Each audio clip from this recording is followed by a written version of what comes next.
अस्सलाम वालेकुम, मुज़म्मिल इजाज़ हेयर। अगर आप ब्लॉग स्टार्ट करना चाहते हैं लेकिन आपके पास कंटेंट राइटर नहीं है या नहीं मिल रहा या आप उसे अफोर्ड नहीं कर सकते, तो आप एआई के थ्रू आर्टिकल लिख सकते हैं। आर्टिफिशियल इंटेलिजेंस जो है वो आपको आर्टिकल लिख के देगी। सिंपल वेबसाइट है conversion.ai, इसके ऊपर जाएं। जहाँ पर इसको टाइटल दें जिसके ऊपर आप आर्टिकल लिखना चाहते हैं, नीचे उसको बताएं कि आर्टिकल किस मुतल्लिक है और यहाँ पे टैग दे दें। सिंपल यहाँ से जैसे ही आप यहाँ पे उसे बताएंगे, इसके बाद आप जैसे ही एंटर प्रेस करेंगे तो ये जो है इसके ऊपर लिखना स्टार्ट कर देगा आर्टिकल।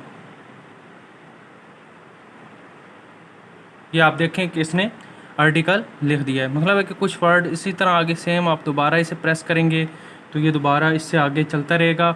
इसको थोड़ा जो है यूज़ करने का तरीका है एक, वो आपको आना चाहिए, तो आप इस तरह करके आर्टिकल लिख सकते हैं।